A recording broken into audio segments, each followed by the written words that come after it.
Boa tarde, pessoal. Meninas, nós estamos no ar e hoje a gente veio com um assunto assim, nossa, fantástico, sugerido pelas meninas semana passada.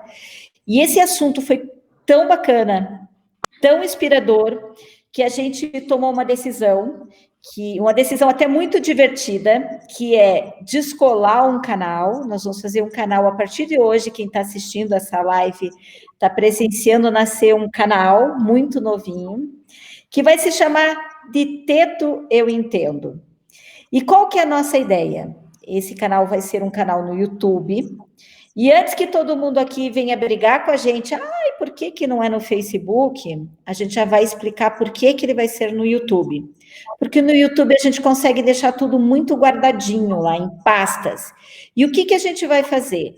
A nossa meta é, toda semana, por 30 minutos, passar conteúdos muito práticos, muito divertidos, que vocês vão poder usar na lida o tempo todo e tornar esses 30 minutos uma coisa muito divertida. No link desse vídeo, aqui nos comentários, eu vou colocar o link do nosso canal do YouTube. E eu convido quem estiver assistindo agora, que faça o seguinte, entre lá no nosso canal do YouTube, nós já temos os 3 materiais passados, se inscreva no nosso canal e a hora que você se inscrever, vai aparecer a palavra inscrito. Do lado aparece um sininho. Clica nesse sino. Sabe por quê? Porque a gente vai conseguir fazer com que vocês recebam as notificações de quando a gente está colocando material no ar. E a gente promete que daqui para frente, no nosso canal do YouTube, nós vamos continuar divulgando aqui na página do Milk Week, também vamos divulgar na nossa página que chama De Teto Eu Entendo, e eu prometo para vocês que vocês vão aprender muita coisa sobre a lida diária, e a lida diária no leite, e no campo, e nas diversas coisas que acontecem, e tudo muito divertido, muito bacana, não é, meninas? Não é isso que a gente está se propondo? Exatamente. Olá, Valéria. Olá, Ângela. Com certeza. Tudo bem? Frio aí no RS? Oi, tudo bem. Eu estou querendo perguntar para vocês o seguinte, vocês estão animadas com a ideia da gente fazer um carnaval divertido? Vamos fazer. De teto eu entendo, é bem divertido já, né? Eu não de entendo teto a gente entende, né? Nós entendemos. Eu vou falar para vocês, eu não entendo nada de teto, mas eu garanto que eu vou seguir vocês e eu vou aprender tudinho junto com o povo que está em casa. Então, vamos lá, legal. Ângela, vamos nós, então. Que de teto a gente entende, duplamente. Bom, boa tarde a todos, hoje obrigada a gente veio por estarem falar aqui com a gente. Que foto é essa, Roberta? Então, você uma viu vaca de sutiã? Pois é, você sabe que tem que manter tudo em cima, né? Você sabe quanto é importante, né? Manter tudo no lugar.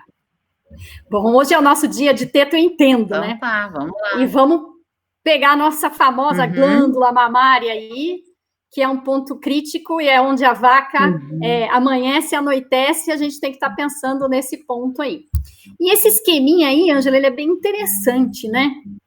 Porque ele mostra toda essa questão de estímulo que a gente tem que ter para a vaca, para ela conseguir liberar os hormônios que vão descer ao leite, né?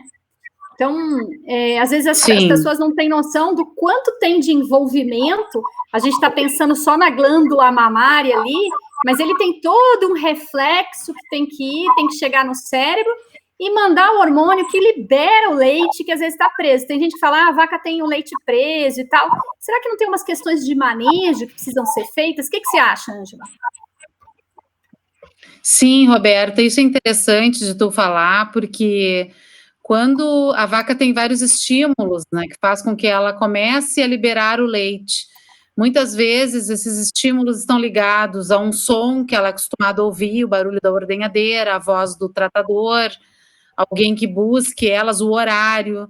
Então, todos esses fatores intervêm nisso. E tem vacas que descem o leite mais rápido, que são as que a gente chama popularmente de moleira, elas vêm pingando o leite, né, as pessoas dizem vem mijando leite, porque vem um esguicho correndo.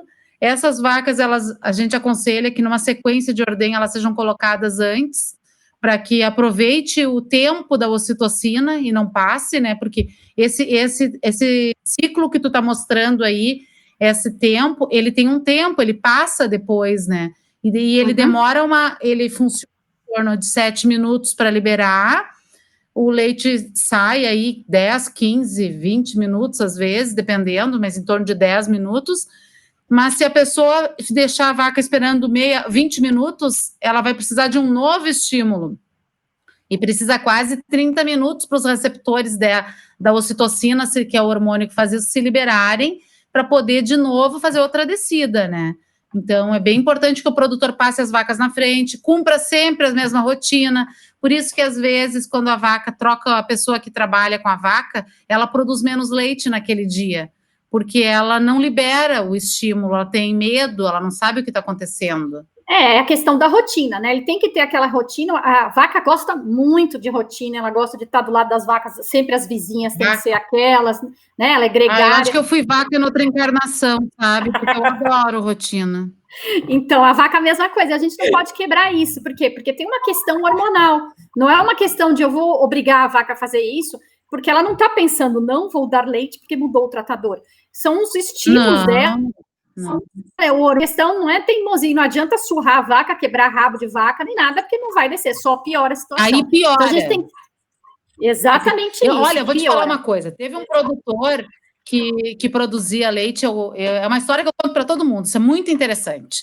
Ele produzia leite e ele tinha o que a gente chama aqui no Rio Grande do Sul de guiso.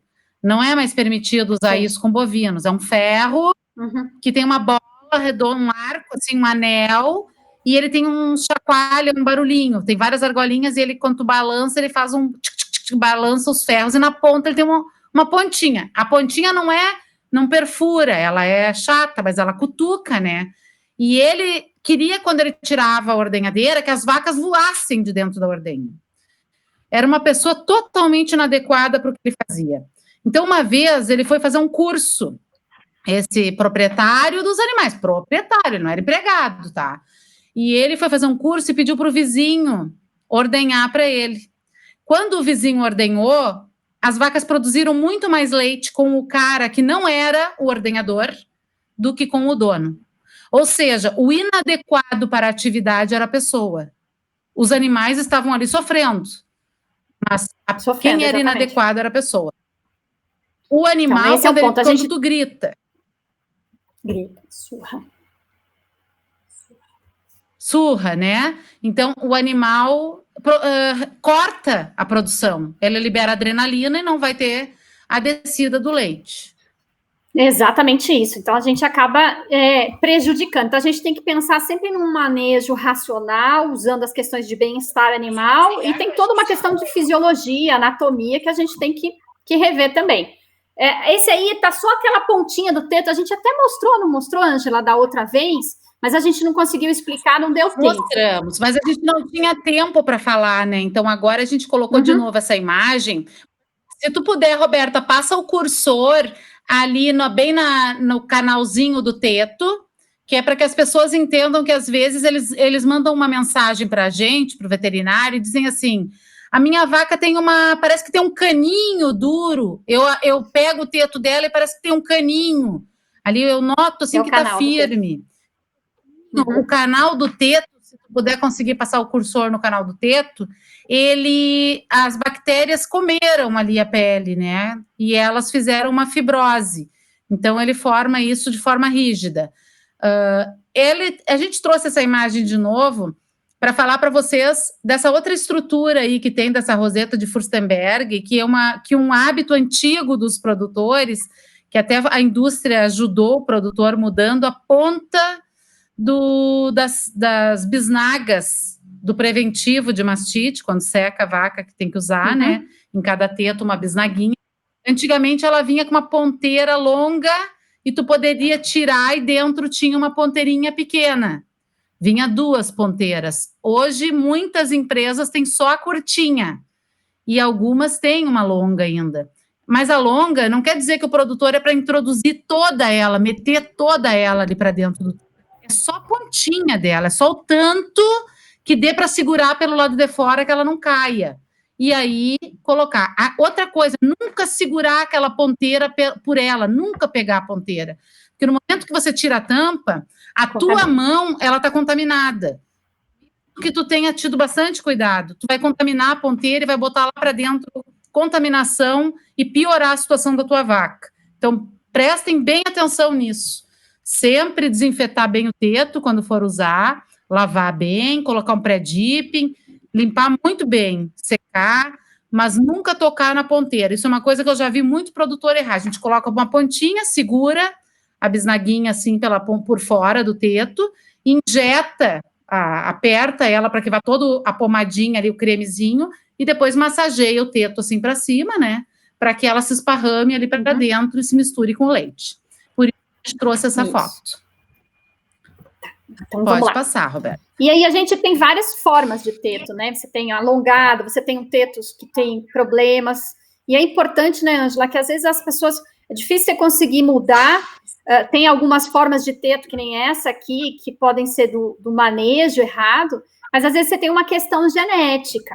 E a questão genética do formato do teto é importante porque quando ele tem isso aqui muito curto, ele facilita que os bichinhos, os micro-organismos penetrem e formem uma infecção. Então, você tem que ter um processo mais alongado, uma bolsa, que seria o normal. E aí, o que o produtor tem que fazer? Ele tem que avaliar mesmo isso e escolher touros que melhorem as próximas gerações. E aí, Roberta, né? Tem tetos aí como o número 3, o número 4 ali, eles são tetos que têm dificuldade até para entrar na teteira, né? Ele é difícil, exatamente. A teteira não consegue, ele é muito grosso. Então, esses eram tetos que, quando as pessoas tiravam mais leite à mão, eles até eram de utilidade naquele tempo, mas hoje a pessoa tem que procurar animais e melhorar esses animais, colocar genética nos animais, de forma a que o trabalho seja mais rápido, mais eficiente, mais fácil, seja para eles bom e para a vaca bom também, né? Meninas, é importante prestar atenção também na questão da forma do teto. Oi. Tá, eu queria perguntar, então, quer dizer que existem formatos de tetos que são melhores e mais adequados para a ordenha do que outros, é isso? Tem, para poder encaixar, sim, na sequência, na teteira, Valéria, tu vai porque a teteira tem um padrão. A gente vai... Aí já está aqui, ó, e não traduzi, mas tudo bem. Esse aqui, azulzinho, que eles chamam de dreno do Uber, que seria do canal do teto, da onde vem o leite. Aqui o esfíncter, que é aquele que fecha, né, Ângela, que a gente fala tanto do esfíncter, que tem que cuidar no pós-dip, para ajudar para fechar, porque o esfíncter está aberto, porque saiu muito de leite. Aquela imagenzinha vermelha. Roberto, aqui, então, pessoal, olha aquela imagenzinha, uma meia lua de cada lado, na verdade, ele é um músculo nesse sentido, assim, ó. Ele é um músculo deitado. Tipo, né? Um anel, né? Ele vai fazer, ele faz isso. Assim. Isso. Ele faz isso. Então, quando a vaca, a novilha, o esfíncter dela é mais firme do que uma vaca. Com o passar dos anos, este músculo vai perdendo o tônus muscular dele, ele vai ficando mais frágil. Ele é igual o olho, né? Porque eu estou de óculos, eu já estou perto dos 50, e o músculo que regulava o meu olho, abertura e fechamento, cansou, né? Então, coitado, já viu tanta coisa, né? E aí o teto vai ficando mais fragilizado. Tem alguns fatores que aceleram esse prejuízo na ponta do teto. Então, excesso de vácuo, outras coisas que a gente vai falar na sequência. O que é interessante também, Roberto, olhando essa imagem que tu colocou aí, é lembrar o produtor que em torno de 40 ml do leite está dentro do teto. Que é essa parte aqui, ó. Exatamente. Então, por isso que a gente preconiza ao produtor que separe 3 jatos. Já no fazer a caneca de fundo preto, ele retira esse primeiro leite mais contaminado, que fica dentro do teto, que durante o dia, quando a vaca deita, ela pode entrar urina, fezes, alguma coisa assim, sai fora. Baixa muita contaminação. Vacas que tem bem fechado, claro, entra muito menos, às vezes não entra nada também, não é que é isso, né?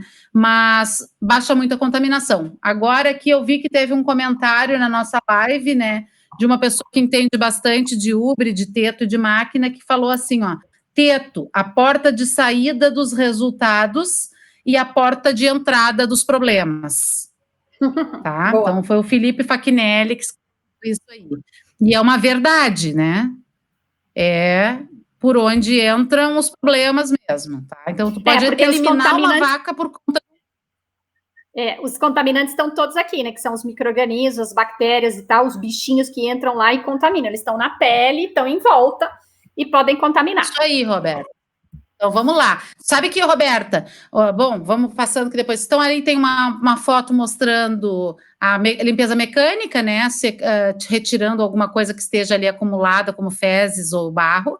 Depois, o pré-dipping, que a gente falou, que tem que cobrir todo o teto, fazer a desinfecção. O objetivo dele é matar os bichinhos que estiverem aí colados na pele. E a substância tem que ficar em contato, né, Ângela? Não dá para pôr e tirar rapidamente. No mínimo 30 segundos. Então, se a pessoa precisou lavar o teto com água, porque tinha barro escorrendo ou esterco escorrendo, ela tem que secar esse teto antes de aplicar o pré-dipping, né? Não adianta, não, eu lavei, desce, agora tá limpinho só com água, vou ali colocar. Não, essa espuminha desce. Ela escorre, né? Aí perde a ação. Sim.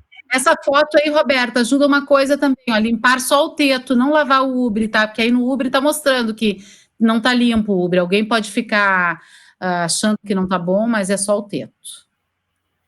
Perfeito. Tá aí, então, pré-dipping. Depois... Aí é um outro tipo de equipamento, né, que aplica.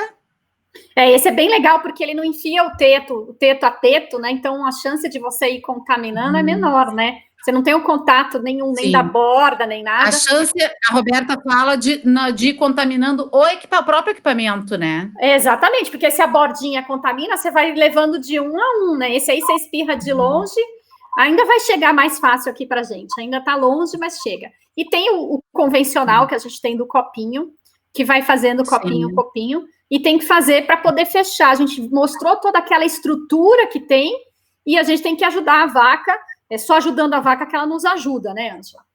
Sim, então aí tem os pontinhos verdes, que seriam a contaminação, e o produto envolvendo essa contaminação para ser removido depois.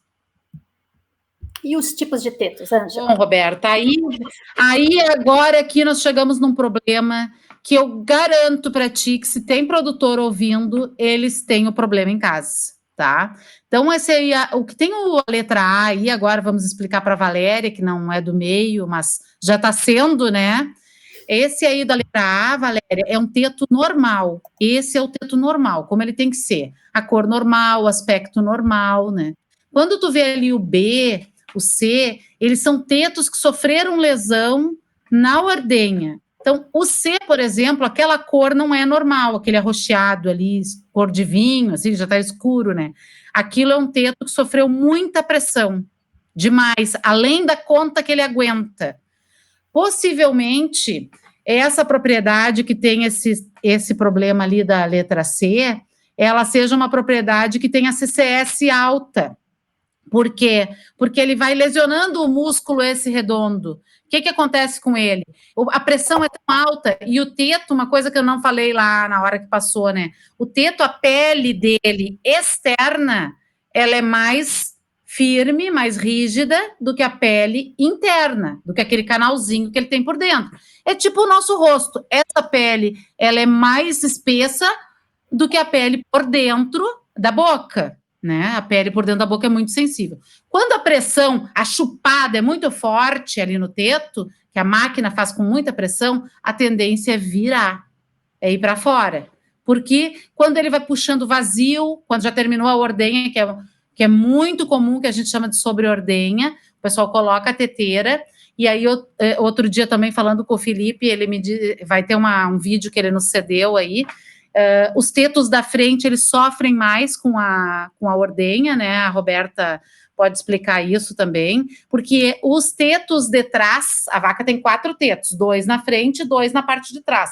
Os tetos de trás, eles produzem mais leite do que os tetos da frente. Os 4 são maiores, né, Ângela? Então tem... Exatamente. Tem mais então, volume, eles têm uma produção... Pode perguntar, Valéria. Então significa que essas figuras aqui, B, C, elas têm uma propensão maior a ter mastite. Por Com isso que o certeza TCS é absoluta. alto. Isso mesmo. E aí o que acontece? E o problema maior, porque assim, ó, muitas vezes o produtor associa a CCS alta a uma mastite bacteriana, por exemplo. Foi uma bactéria que entrou ali e fez a doença. Então ele aplica o medicamento, curou, vida que segue, tá tudo bem. Quando o teto tem uma lesão, ele não consegue mais fechar a ponta do teto. Então toda hora vai entrar bactéria. Então não vai ser uma vida que segue, ela permanece sempre com mastite, não tem como ela fazer esse controle. Acabou, entende? Então, e é um problema, é uma lesão que o culpado é o ordenhador. Então, por que os tetos da frente são mais afetados? Porque como termina o leite deles antes, o produtor não tira as teteiras. A máquina ela é feita para funcionar. Existem máquinas bem modernas, mais modernas, que para um teto. Aquele teto, quando o fluxo de leite ele termina, aquele teto ele para de ordenhar, ele só fica ali parado, ele não fica sugando. Mas a normal, que a grande maioria tem, segue sugando. E ele não tem mais nada, os detrás continuam saindo. E outra coisa que piora muito, que é um hábito errado que os produtores têm, e que foi pregado isso, quem botou na cabeça dos produtores foram os técnicos no passado, porque era uma rotina que era recomendada, e hoje a gente sabe que ela é completamente errada, é apertar o conjunto de ordenha. Então tem produtor que chega lá, acho que não saiu tudo, eu vou apertar, fica pressionando e puxando as teteiras para baixo. Isso piora mais a situação do teto. Aí sim que fica esse C aí, tá? Então, isso quando eu chego nas casas, que a gente faz um trabalho aqui de acompanhamento de ordenha, né? Eu vejo e digo, terminou a ordenha da tua vaca? Não terminou, pode tirar as teteiras. Não, daí eu tiro. Não, mas vai dar mamite, tu vai tirar, mas vai dar mamite. Daí eu tenho um copo medidor que eu dou para o produtor ordenhar com a mão, Roberto. Depois que eu tirei a teteira. E sai assim, ó, 5, 8, 10 ml de leite. Tá? Então, eles deixam mais. Uma produtora me disse que com o meu método, que é sem apertar e sem puxar, ela diminuiu meia hora a ordenha de 20 vacas. Não é de 80 vacas, de 20 vacas. Então, tu imagina quanto tempo ficava sugando o teto. Né? Então, aqui tem problema, por exemplo, o D ali, ó, acho que ele tem um anel em cima, né? Ele é excesso de pressão, excesso de vaca. Lá em cima, sobe e fica sugando lá em cima.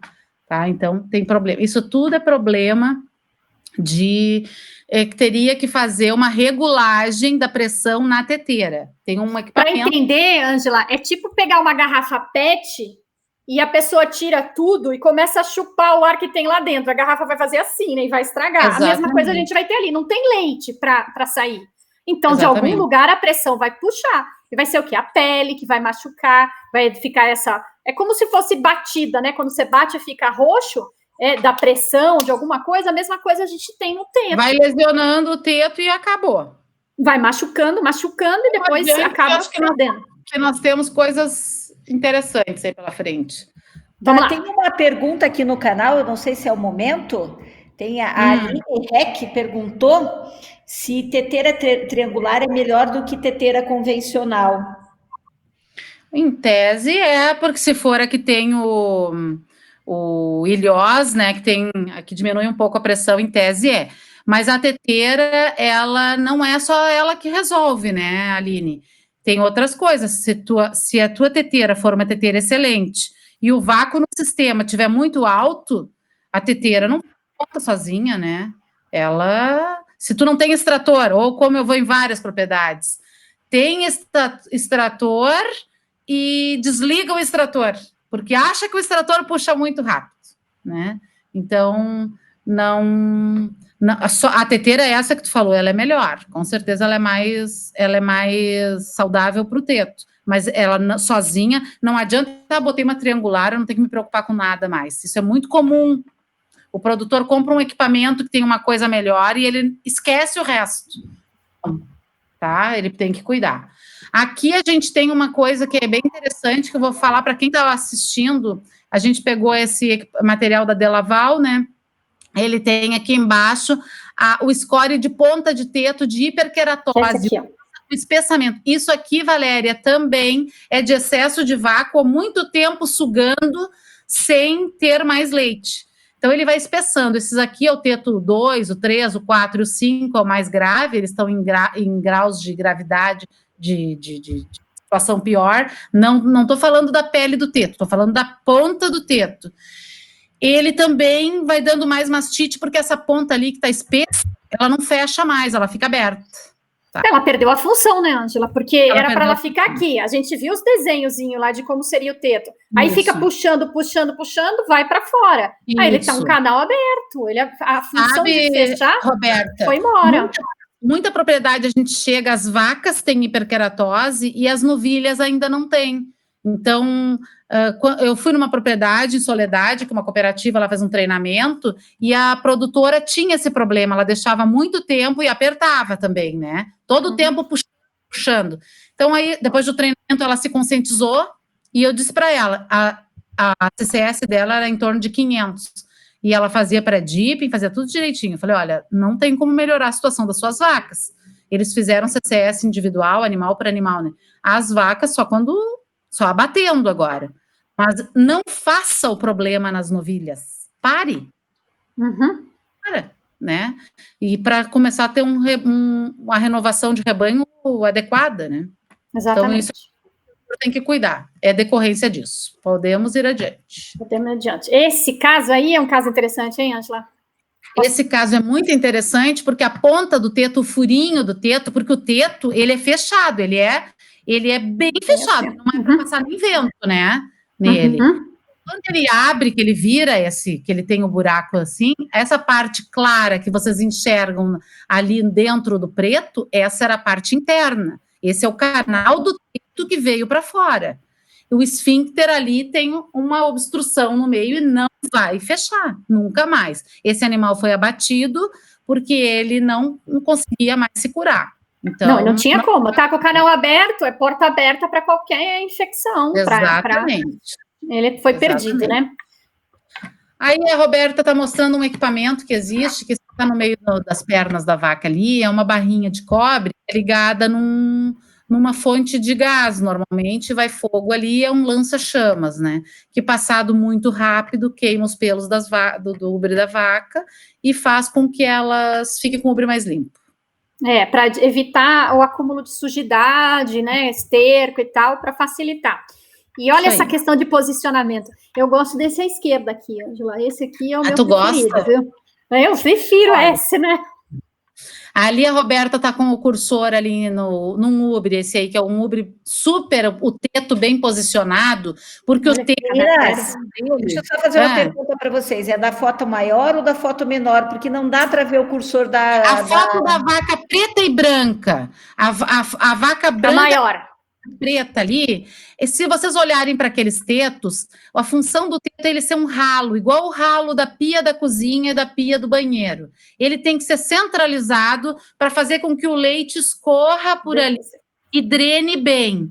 Se vocês olharem aquela vaca que é marronzinha, que está ali do outro lado, elas estão assim, ó. Tá? Talvez ela tenha problema no ligamento, mas os tetos estão assim. Quando a gente coloca a teteira aqui, ó, ele faz isso. Ó. Olha o que ele faz aí. Olha aí, que o Felipe nos mandou. Tem som aí? Não. Barulho? Não? Ele faz. O que significa? Ele está chupando o ar. Ele não está ordenhando o teto, ele está puxando o ar. Veja como está bem lateral, né? Porque está vindo assim, ó, está dobrando, não tem né? Como melhorar o som aí para o pessoal escutar, Roberta? Deixa eu tentar de novo aqui. Bom, porque é muito assim, quem é acostumado na ordenha sabe que o barulho é uma coisa que grita aos ouvidos da gente também. Mas a gente posta depois no nosso Facebook isso. Ah, tá ok. Daí o pessoal consegue ver melhor. Então, por isso que... Volta 2 aí, Roberta, só. Volta ali na vaca marrom ali. Por isso que a gente precisa, quando insemina a vaca, não só comprar um sêmen. Ah, não, comprei um sêmen, é bom.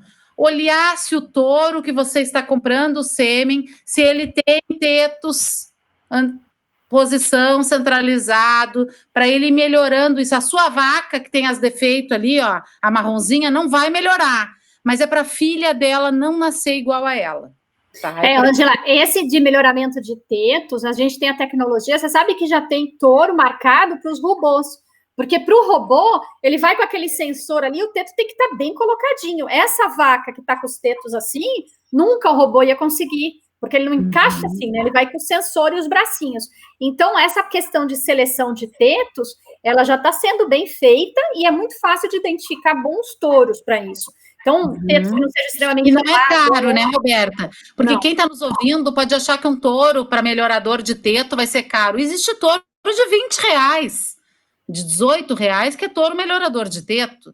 Então, as pessoas procurem quem trabalha com esse tipo de material e conversem e façam um acasalamento do seu rebanho. Façam um trabalho buscando.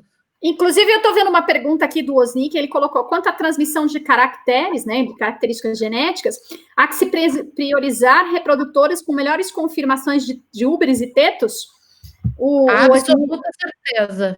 O Osni é veterinário, mas ele trabalha na parte do outro lado, já na indústria. Verdade, Osni, a gente tem como selecionar desde ligamento, porque essa vaca aqui, ela pode ser decorrente também no problema de ligamento, né? Que aí o ligamento foi-se e acaba afastando. A gente não sabe exatamente a origem, mas você seleciona por características de úbere também. Volume de leite, etc. e tal. Não adianta produzir muito leite, um úbere que perde todo o ligamento vai para o chão, né, Ângela? Ou com um teto desse jeito, só vai ter mastite. Então, tem vida útil curta da vaca. A vaca, o mais caro é criar o animal. Então, ela tem que dar 5, 6, 7 crias na casa do produtor. Ela tem que render. Daí ela dilui o custo. Agora, estragar uma vaca por excesso de ordenha, que na segunda ordenha tu não pode mais ordenhar ela, que acabou. Tem aqui o Vander Bastos falando que o prolapso, acho que é o Vander, desculpa, o prolapso no esfíncter pode ser por excesso de vácuo, com certeza absoluta, tem razão. E aí, o que é o excesso de vácuo? É uma máquina que não foi regulada. E a máquina se desregula, igual no carro da gente, tem que fazer geometria. Não é só botar gasolina, né? A gente tem o equipamento, ele precisa de uma regulagem constante. A cada X meses, o vácuo mesmo deveria ser avaliado isso praticamente todo dia no reloginho, né? Porque por detonar uma vaca. Tá bom. Só que como o equipamento não se regula sozinho, ele precisa de uma pessoa. Não dá para ouvir, não, Roberta? Não dá para ouvir, não, mas a gente promete que vai postar lá no Facebook, tá bom? Beleza. No YouTube, né, Valéria? Porque aí no Facebook também. Esse nós colocamos lá no Facebook, tá? Tá. Para lembrar para o pessoal o seguinte, Valéria, a gente tem ali no site do Milk Week uma porção de manuais, de e-books, né? Disponíveis para baixar, gratuito, com ilustração, e tem vários dessas coisas que a gente fala aqui, que as pessoas podem baixar e utilizar, porque nosso interesse mesmo é compartilhar o conhecimento. Então, a gente gostaria que as pessoas utilizassem. Pessoal, e esse conhecimento compartilhado também ele tem o objetivo de melhorar o faturamento das propriedades das pessoas, melhorar a condição de vida das vacas e dos proprietários, né? Então, aqui tem eu aperto muito as teteiras para baixo. Para, meu filho, para tudo, meu santo. O que é isso? Deixa o equipamento fazer o serviço dele, faz o teu, que é criaturinha de Jesus. Olha, na outra encarnação, tu nasce vaca de um dono igual a ti, hein? Meus produtores sabem. Gente, a gente promete muita diversão aqui no canal, tá? Porque a Ângela e a Roberta são realmente pessoas muito divertidas. Então, só falando para vocês, ali no nosso site do Milk Week, nós trabalhamos já vários materiais. Então, se você é técnico e precisa ajudar os teus produtores em campo, tem muita coisa com linguagem simples ali, que é fácil de explicar, com exemplos e etc. E um dos nossos desejos mais profundos é ajudar realmente você técnico ou você produtor com essa lida diária no campo, porque às vezes são dicas muito simples, são falta de informação às vezes, e o que a gente vai se propor é realmente fazer uma biblioteca muito legal, e eu prometo para vocês, eu de teto não entendo nada, mas com essas duas aí eu vou passar a entender tudo de teto daqui para frente, e a gente convida vocês para participar do nosso canal, nós vamos manter as informações, e a única rotina que vai mudar, meninas, é que em vez de passar direto ali na linha do Facebook, vocês vão clicar no link e vão lá para o YouTube, porque lá vai estar tudo guardadinho e vocês vão ter tintim por tintim todas as informações. E aproveita e quando tiver ali o link, já se inscreve no canal, bota o sininho lá, que se tu esquecer de nos ouvir, a gente aparece no teu celular gritando, oi, vem. E, Angela, você tem que me prometer uma coisa. Eu não quero nascer uma vaca na próxima encarnação. Não, mas ele já prometeu que não vai fazer mais. Tu pode nascer vaca da Carmen Bacincogo, que é muito bom. Não! Eu quero nascer uma vaca livre. Uma vaca livre é boa. Verdade, queridos. Muito obrigada para vocês. Até semana que vem. Hoje vocês se comportaram muito, tá bom? Tá bom, tudo de bom para todo mundo, tá? Boa semana, bom final de semana. E cuidem das suas vaquinhas, olhem bem com carinho e vejam o que não está dando certo. Um abraço. Um abraço, até mais. Obrigada. Tchau.